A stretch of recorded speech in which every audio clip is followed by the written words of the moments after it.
हमारे पास ये वेबसाइट है जिसको हमने एक होस्टिंग से दूसरी होस्टिंग पर शिफ्ट करना है। तो सबसे पहले जो पहला पार्ट है वो है बैकअप का। बैकअप के चार मुख्तलिफ तरीके हैं। अगर आप सिक्योर तरीके से डाटा को लॉस किए बगैर एक साइट एक होस्टिंग से दूसरी होस्टिंग पर ट्रांसफ़र होना चाह रहे हैं तो उसके लिए आपको बैकअप पर ख़ास तौर पे फोकस करना पड़ेगा। तो बैकअप चार तरीके हैं। एक तो ये है कि आप प्लगइन इंस्टॉल कर लीजिए, ये दोनों वर्डप्रेस के प्लगइन हैं। दूसरा तरीका PHP माई एडमिन और होस्टिंग बैकअप। तो बारी बारी शुरू करते हैं। ये मैंने अपना वर्डप्रेस लॉगिन कर लिया है और आप देखें कि प्लगइन्स के पेज में हमने अपड्राफ्ट प्लस प्लगइन एक्टिवेट कर लिया है इंस्टॉल करके, और इसी तरह WP विविड प्लगइन भी इंस्टॉल कर लिया है। तो आप देखिए कि अपड्राफ्ट प्लस का जो साइन हमारे पास आ चुका है लेफ़्ट साइड पे, उसको मैं खोल लेता हूँ। बैकअप के बटन पे क्लिक करूँगा और फ़िलहाल मुझे फाइल्स का बैकअप नहीं चाहिए, सिर्फ डेटाबेस का बैकअप चाहिए। तो डेटाबेस को सेलेक्ट करके मैं बैकअप नाउ के बटन पे क्लिक करूँगा। थोड़ा सा ये टाइम लगाएगा और जैसे ही बैकअप कंप्लीट होगा तो आपको मालूम हो जाएगा कि बैकअप कंप्लीट हो गया और वो बैकअप नीचे लिस्ट में भी आ जाएगा।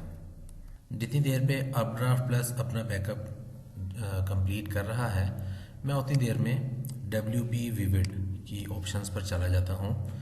यहाँ पर भी देखिए कि हमें इसका जो इंटरफेस है कुछ इस तरह से है और यहाँ पर हमसे पूछ रहा है कि आपने बैकअप किस चीज़ का लेना है, डेटाबेस प्लस फाइल्स या सिर्फ डेटाबेस। तो फिलहाल हम इसको कहते हैं कि आप बराए मेहरबानी सिर्फ डेटाबेस का बैकअप क्रिएट कर दें। क्लिक करेंगे, ये बैकअप स्टार्ट कर देगा। यहाँ पर थोड़ा सा आपको इंतज़ार करना पड़ता है जब तक ये बैकअप अपना कंप्लीट नहीं करते, आपको वेट करना होगा। जब बैकअप कंप्लीट हो जाए तो फिर आप उसको डाउनलोड कर सकते हैं। तो वक्त को बचाने के लिए मैं दोनों चीज़ों को एक साथ लेके चल रहा हूँ। अच्छा जी, अपड्राफ्ट प्लस के ऊपर अगर हम जाएं तो आप देखिए कि अभी जो डेटाबेस क्रिएट हुआ है वो मुकम्मल हो गया है। 8:47 पे ये बैकअप इसका कंप्लीट हुआ और अभी इस वक्त सिस्टम के मुताबिक 8:48 हो रहे हैं।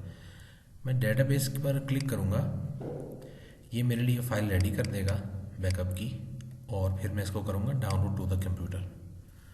तो हमारा जो पहला जो हिस्सा है अपड्राफ्ट प्लस प्लगइन से बैकअप, वो कंप्लीट हो गया, बैकअप भी हो गया और इसी तरह से ये डाउनलोड भी हो गया। 132 MB डेटाबेस का बैकअप साइज़ है। तो अब चाहें तो हम फिलहाल अपड्राफ्ट को बंद कर सकते हैं। WP विविड अभी अपना काम मुकम्मल कर रहा है। जैसे ही ये डेटाबेस मुकम्मल हो जाएगा तो इसकी भी लिस्टिंग यहाँ पे नीचे आ जाएगी।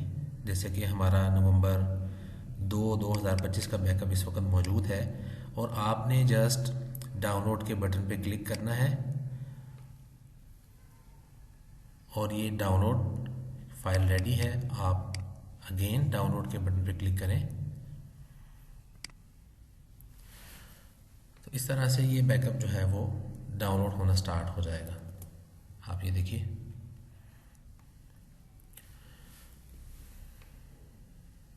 तो डेटाबेस का बैकअप सबसे इम्पोर्टेंट है। इसके बाद अगर मैं चाहूँ तो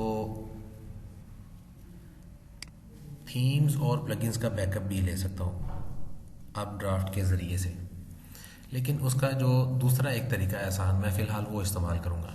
अभी मैं आपको थोड़ी देर में दिखाऊँगा। तो फ़िलहाल हमारे दोनों बैकअप के जो मेथड हैं वो आपको समझ आ गए होंगे। दोनों हमने बैकअप ले लिए, दोनों फाइल्स हमारे पास मौजूद हैं। अब हम तीसरे और चौथे मेथड की तरफ जाते हैं। तो हमारी होस्टिंग इस वक्त होस्टिंगर से है। आप देखिए कि मैंने जैसे ही अकाउंट लॉगिन किया है, मैनेज के बटन पे क्लिक करूँगा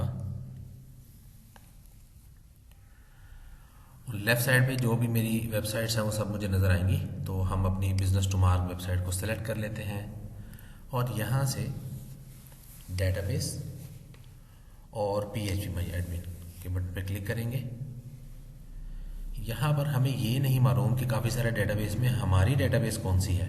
तो उसके लिए आसान तरीका है कि आप फाइल मैनेजर पर क्लिक करें, access file of business to mark पे क्लिक कर देते हैं। यहाँ पर आके आप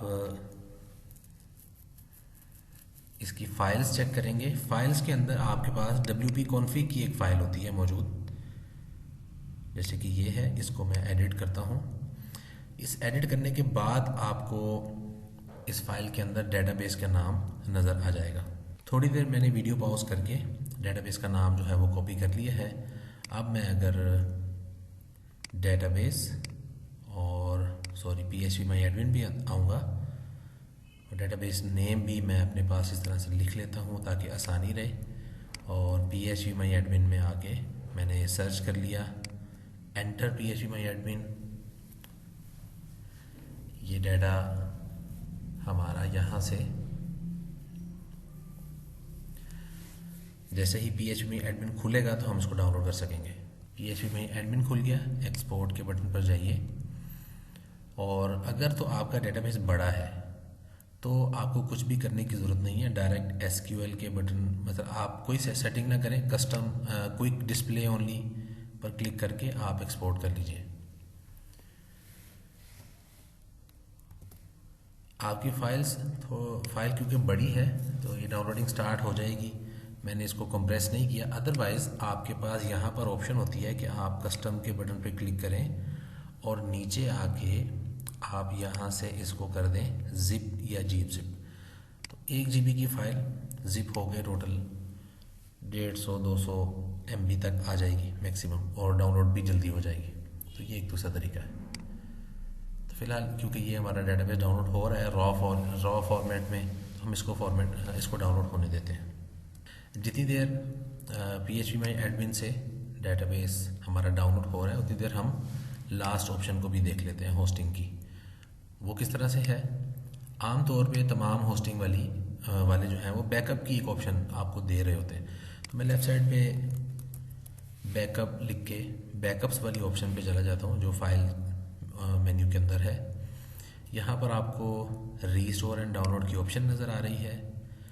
ये पूछ रहा है कि वेबसाइट का बैकअप चाहिए, फाइल्स का बैकअप चाहिए या डेटाबेस का बैकअप चाहिए।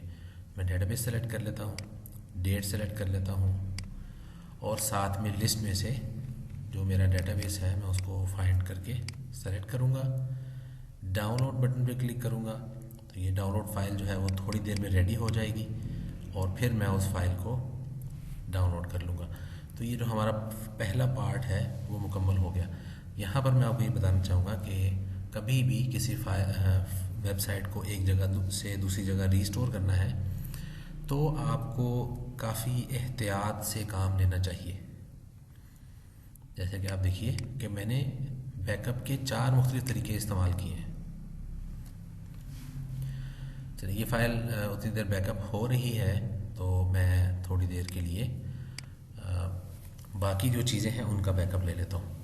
तो फाइल एक्सप्लोरर आपको याद होगा कि हमने फाइल्स के अंदर फाइल मैनेजर पे क्लिक किया था और हमारे सामने ये विंडो ओपन हो गई। WP कंटेंट फोल्डर के अंदर जाऊंगा।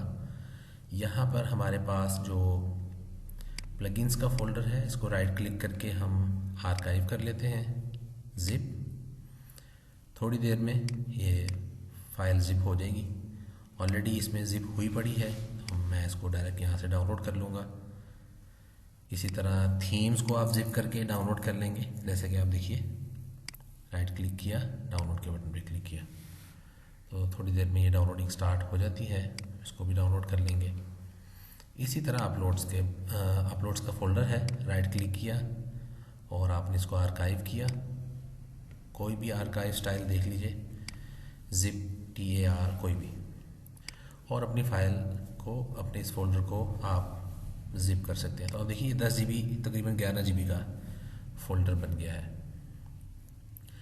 आप चाहें तो डायरेक्टली सारे के सारे अपलोड्स के फोल्डर को कर सकते हैं डायरेक्टली एक ही मरतबा में जिप, या अपलोड्स के फोल्डर के अंदर जाइए और बारी बारी, जैसे 2025 का फोल्डर है तो मैं इसको कहता हूँ आर्काइव जिप।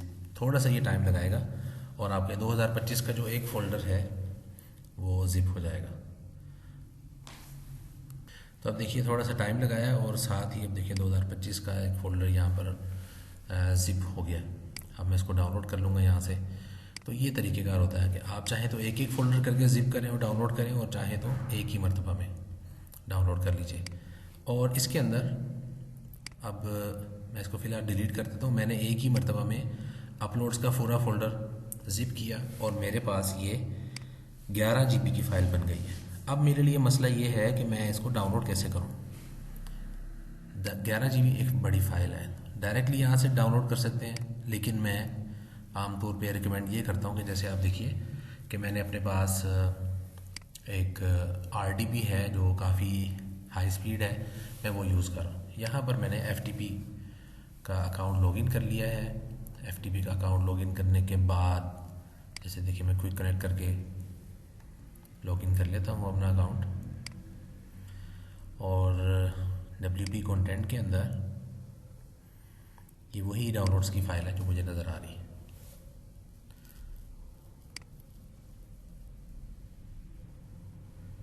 और ये फ़ाइल आप देखिए 11 GB की फ़ाइल यहाँ पर मौजूद है, मैं डाउनलोड कर चुका हूँ। यहाँ पर मैं आखिरी बात आपको बताता चलूँ कि जब कोई बड़ी फ़ाइल हो, ज़िप फ़ाइल, तब FTP यूज़ करना बहुत अच्छा आइडिया है, लेकिन अगर आपने पूरा फ़ोल्डर डाउनलोड करना है तो उस वक़्त ये एक अच्छा आइडिया नहीं है, क्योंकि वो हर फाइल को बारी बारी डाउनलोड करता है। तो हमारा बैकअप का जो मुकम्मल था तरीके, मतलब 4 जो मुख्तलिफ तरीके थे वो मुकम्मल हो चुके हैं। अब हम अगली वीडियो में रीस्टोर के ऑप्शन को देखेंगे।